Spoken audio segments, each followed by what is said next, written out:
Via Justiça de hoje fala sobre a Lei Geral de Proteção de Dados. Nós vamos mostrar como a lei é aplicada na rotina do Judiciário.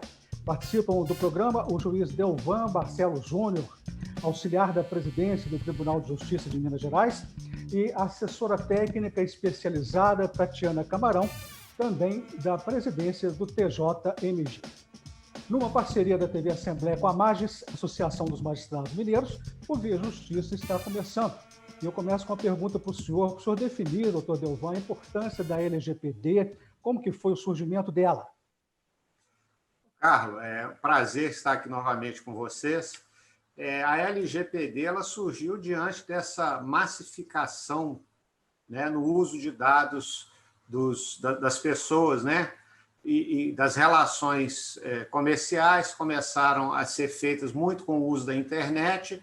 Isso aí foi gerando um armazenamento de muitas informações dos consumidores, né? E isso aí é uma coisa mundial. Ela começou primeiro na Europa, né, no GDPR, que é o Regulamento de Proteção de Dados, que é aplicado lá no continente europeu, nos Estados Unidos também, e o Brasil, então, teve também que criar a sua Lei Geral de Proteção de Dados para regulamentar essas relações entre empresas, órgãos públicos e as pessoas.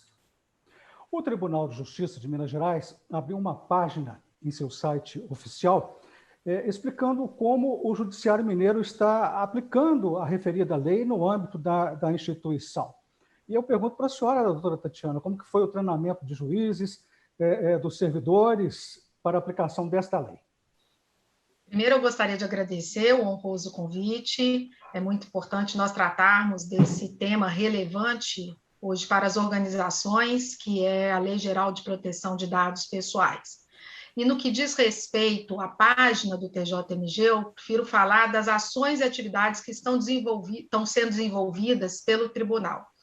Antes, porém, é importante nós entendermos que o CNJ, ele publicou uma recomendação, é a recomendação número 73, em setembro, e, em função disso, algumas ações já foram planejadas e já foram aplicadas no âmbito do tribunal, que é a criação da página, a designação aí, a indicação do encarregado, que a gente costuma chamar de DPO, com direcionamento de quaisquer questões relacionadas à LGPD para este encarregado.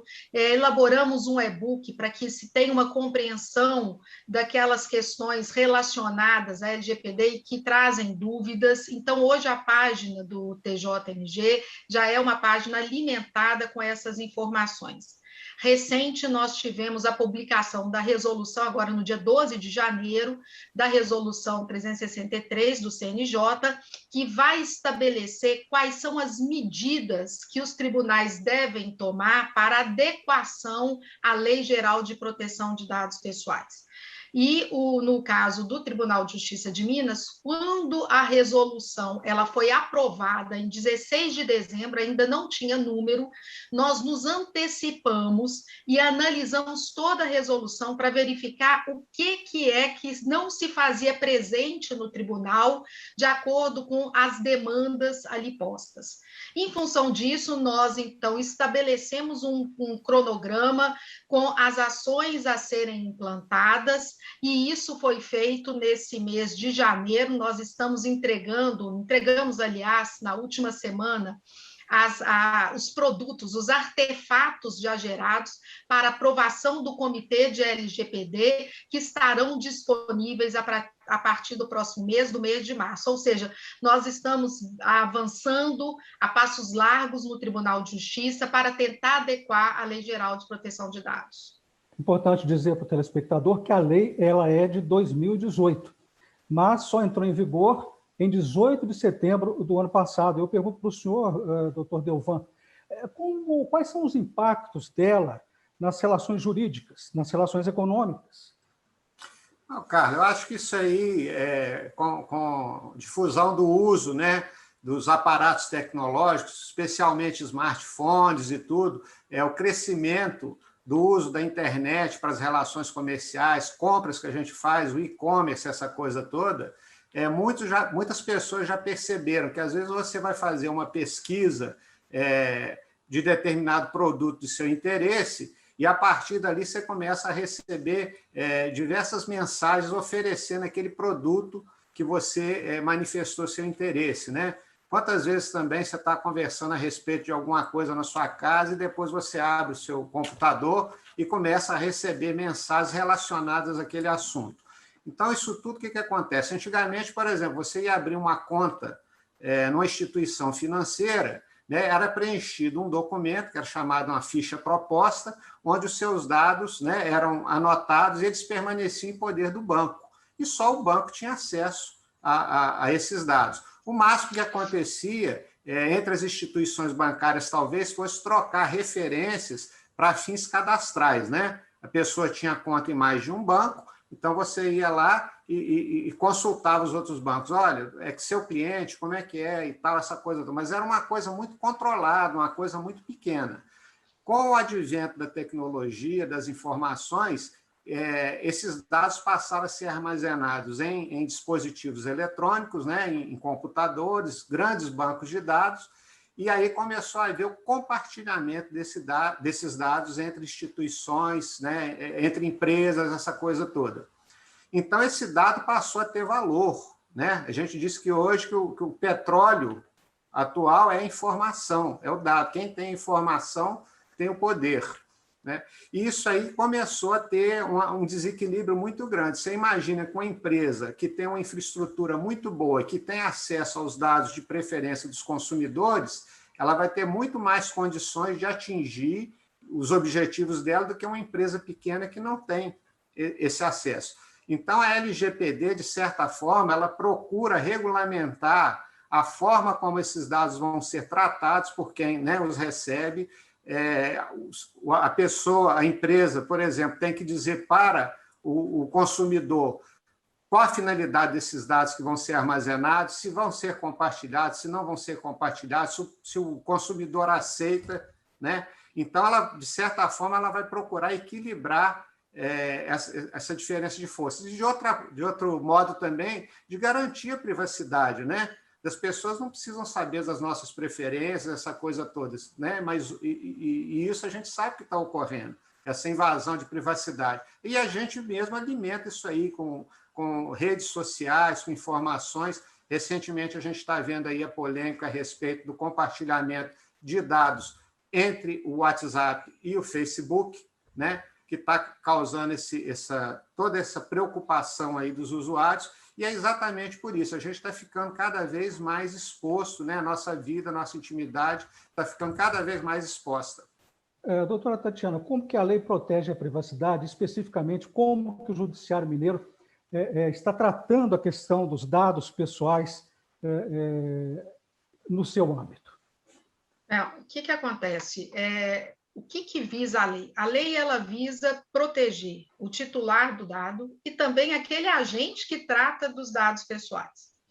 E o que é o importante hoje? É nós entendermos que a lei traz qual que é a base legal que esse dado pode ser tratado.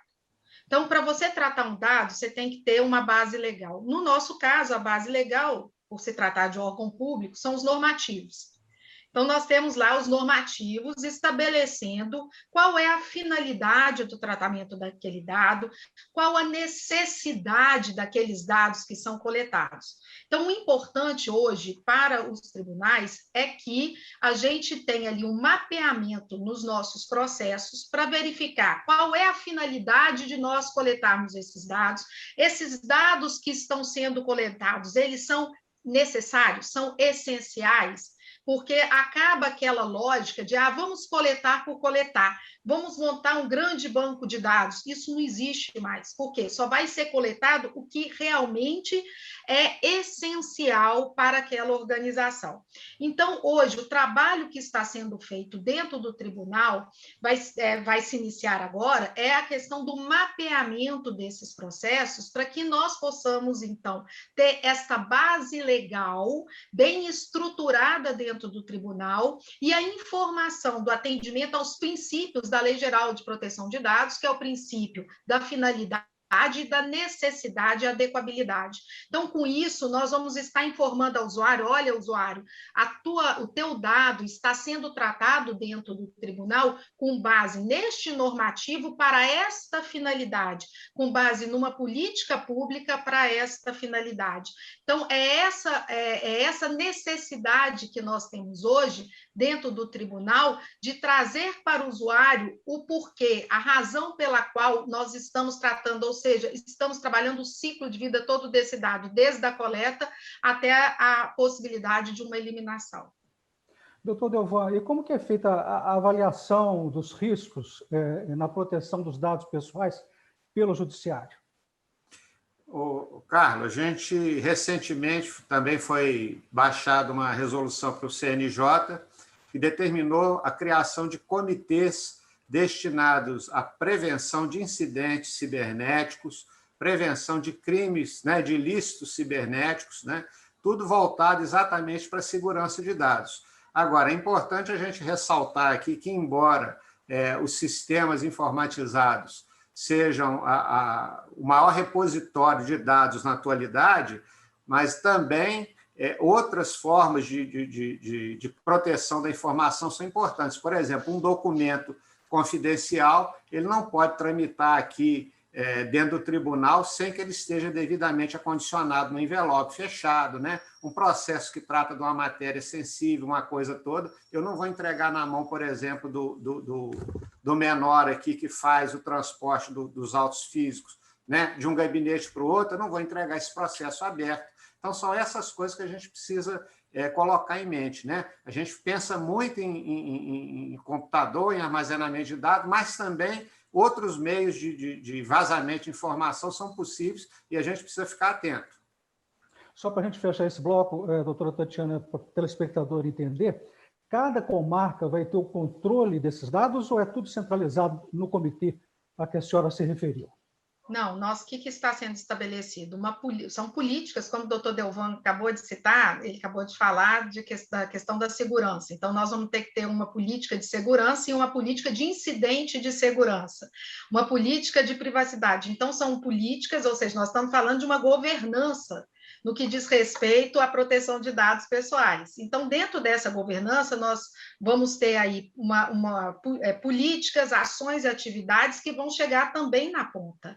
Então, isso é todo um desenho, nós vamos estar fazendo um mapeamento. Então, o mapeamento inicia numa unidade, mas vai perpassar por todas as unidades do Tribunal de Justiça, para que nós possamos, então, ter a coleta dessas informações e, a partir daí, fazer, inclusive, a gestão de riscos, porque a gente vai poder fazer o diagnóstico de quais são os dados sensíveis, quais são aquelas medidas de segurança, de contingenciamento que nós teremos que tomar. Então, são etapas, nós estamos escalonando cada vez mais as nossas ações para que nós chegamos a um atendimento da adequabilidade que se espera da Lei Geral de Proteção de Dados.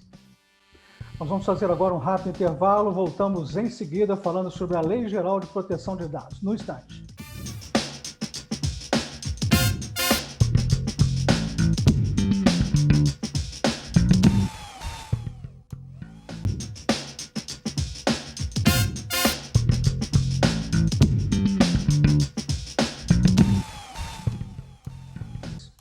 Via Justiça de volta. Hoje estamos falando sobre a aplicação da Lei Geral de Proteção de Dados pelo Judiciário Mineiro.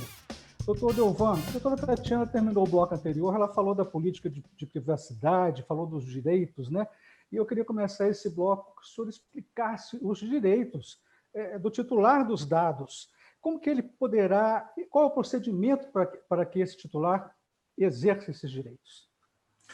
Olha, além da Lei Geral de Proteção de Dados, a gente tem outras leis muito importantes também que continuam em vigor, que é o Marco Civil da Internet e a Lei de Acesso à Informação.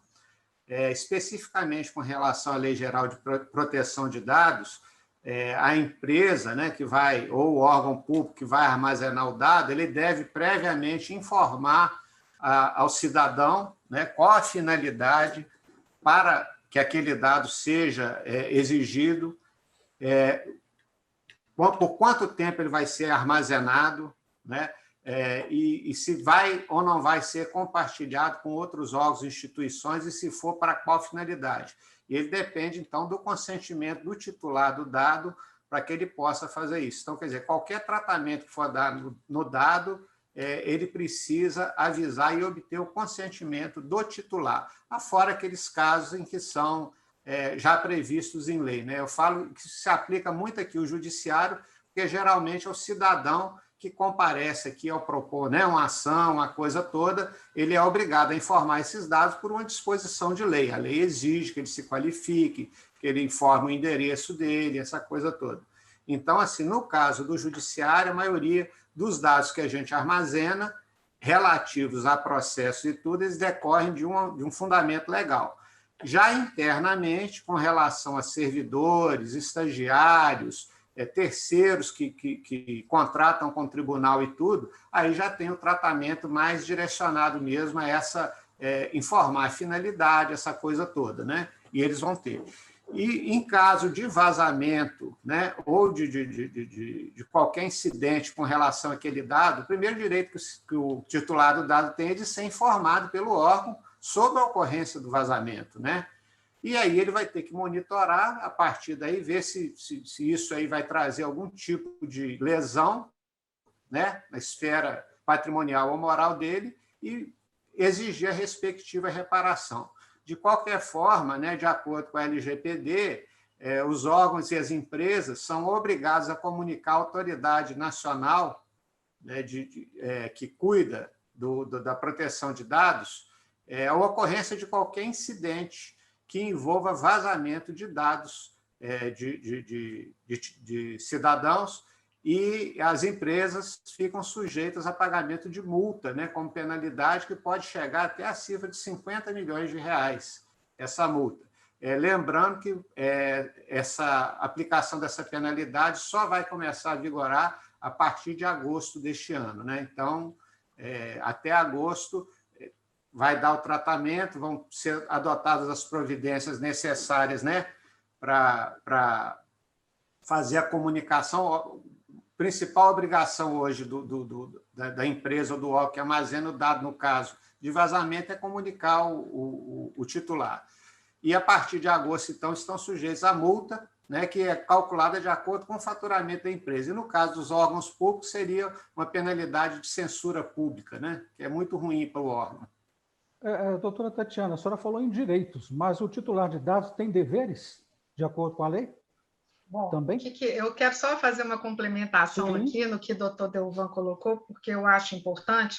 Talvez a penalidade maior para os órgãos públicos, ela advém aí de uma sanção reputacional, porque para o órgão público há um comprometimento da imagem quando ocorre esse incidente, como o doutor Delvan colocou. As empresas, elas receberão aí, elas terão a possibilidade de serem apenadas com as multas, mas os órgãos públicos não têm essa previsão. Tem essa censura, essa advertência, mas a questão que mais impacta o órgão público é a questão reputacional. E é importante também, eu acho que a gente não pode deixar de esquecer que, muito embora a gente tenha aí uma previsão de sanção para o órgão, aquele servidor, aquele agente público que também for displicente, negligente no tratamento dos dados, ele incorre nas sanções que já estão previstas em leis, como a Lei de Improbidade Administrativa, a lei a lei da LAI mesmo, que foi citada pelo doutor Delvan. Então, nós temos aí sanções, processos disciplinares, né, o processo disciplinar que pode ser aplicado ao servidor que não tratou o dado com o zelo que deveria. Então, hoje, o que é importante nós nos conscientizarmos? Que não é o órgão só que pode ser responsabilizado, mas o servidor, na prática, na sua atuação, ele também pode ser responsabilizado em função de não tratar com zelo aqueles dados que estão sob a sua custódia. Então, essa é uma questão importante. Com relação ao usuário, por óbvio, o usuário tem deveres também de na hora, olha, eu quero requisitar informações, porque ele não vai ter direito ali, eu vejo hoje a questão do consentimento no Poder Judiciário como residual, Por quê? Porque a atividade no ambiente público ela é quase toda pautada em normativos, em lei. Então, ela acaba tendo consentimento, o doutor Delvan colocou bem, nas empresas, o consentimento talvez seja uma base legal prioritária. No nosso caso, não, ela vai acabar sendo uma base legal residual. Então, o titular do dado, ele vai querer saber qual dado, ele vai ter que informar qual dado que está sendo tratado, que ele vai querer corrigi-lo, ou que ele demonstra uma necessidade de eliminá-lo, porque não está atingindo a finalidade para a qual ele foi coletado. Eu não sei se vocês estão lembrando, para a gente coletar tem que ter uma finalidade. Se ela não está sendo atingida, ou se está sendo coletado dado desnecessário, o que o usuário pode requerer? Ele pode requerer que seja eliminado, retirado esses dados que estão disponíveis. Então, nessa situação, é dever do usuário saber informar, saber fazer o seu pleito com a informação correta para que ele possa ter, então, a sua demanda devidamente atendida. Só para explicar melhor, doutor Delvan, o judiciário tem que pedir o consentimento para o titular do dado? É isso, para colocar? Não, o que a doutora Tatiana está falando é o seguinte, aqui no judiciário, a regra, né, porque a maioria das nossas ações são pautadas em dispositivos legais, em normas legais e tudo, a gente não precisa desse consentimento. Esse consentimento seria exigido de forma residual. Por exemplo, eu quero fazer aqui uma divulgação de uma estatística sobre determinada ação do tribunal que envolva dados de terceiros, quer dizer, não é minha atividade judicante. Então, nesse caso, seria interessante que as pessoas que participam da pesquisa, essa coisa toda, cujos dados vão ser publicizados, que ela dê o consentimento para que o tribunal faça isso, né? Então, por isso que ela falou, no nosso caso do tribunal, esse consentimento ele é residual. A maior parte das nossas ações, das nossas atividades, a coleta de dados, ela decorre de disposição de lei. Então, ela dispensa o consentimento. Doutora Tatiana, os dados armazenados pelo judiciário, eles poderão ser eliminados ou terão que ser guardados permanentemente? Isso vai depender do regulamento que trata esses dados. Se forem dados que necessitam de uma perenidade, ele vai permanecer dentro do banco. Mas aqueles dados que têm um ciclo de vida delimitado, então, quando chegar o momento do seu desfazimento, ele vai ter, então, a sua eliminação. Por isso que é importante esse mapeamento nos processos, como eu acabei de citar, porque por meio desse mapeamento que está sendo feito, vai se demonstrar a finalidade, a necessidade e, inclusive, a indicação da perenidade ou não desses dados no banco próprio do tribunal. E aí, o que vai dar o substrato para perenidade ou não é o normativo. Então, é isso que a gente tem que estar bem atrelado, que o normativo vai dizer se são dados que deverão permanecer de forma perene ou não no banco do Tribunal de Justiça. Doutor Delvan, o judiciário cuida dos cartórios e eu queria saber do senhor quais são os impactos desta lei nos serviços notariais e de registro. Carlos, eu diria que os serviços notariais de registro também eles atuam por delegação do Estado e a maioria dos atos que são praticados, lá o nome já fala, registros públicos. Então, em princípio, quem recorre a um cartório, uma coisa toda, o documento, a ideia é da publicidade, né, aquele dado. Então, não vejo assim cartório, a não ser uma coisa muito específica, talvez uma ata notarial para prova de algum crime que envolva a imagem da pessoa, liberdade sexual e tudo, né? E tem os casos também que o sigilo é imposto por lei, que o dado não pode ser divulgado, embora ele conste lá do assento no cartório, ele não possa ser divulgado. Mas, em princípio, eu acho que a atividade dos cartórios, grande parte dela é para dar publicidade aos atos, é da natureza da atividade essa. Tanto que eles agem por delegação pública, mas estão sujeitos, em caso de vazamento indevido, essa coisa toda, as mesmas penalidades que a lei prevê para as outras, né, os outros órgãos e as empresas. Nós estamos chegando ao final do programa, vamos para as considerações finais. Doutora Tatiana, o que eu não perguntei que é importante que a senhora coloque nesse momento. Bom, eu acho que a gente tem que deixar ciente para todos que estão nos assistindo que essa questão da Lei Geral de Proteção de Dados e da adequação do tribunal a esta lei é uma jornada que tem início, mas não tem fim. Então, nós temos hoje que nos preocupar em tomar as medidas essenciais, mas nós estamos agora engatinhando, começando como todas as organizações e mudanças de paradigma, né, dentro da cultura organizacional, dentro da governança do tribunal, e o tribunal está preocupado com isso e tomando todas as medidas para que essa jornada seja exitosa. Doutor Delvão, o senhor agora, eu pergunto como fortalecer a cultura de proteção de dados. Olha, Carla, isso é muito importante o que você falou, né? A doutora Tatiana colocou muito bem a mudança de paradigma, né? Nós vamos ter que enfrentar, e isso aí é através da capacitação, né? Aqui no tribunal, a gente precisa fazer uma capacitação forte, uma conscientização da importância da preservação da privacidade dos dados, né?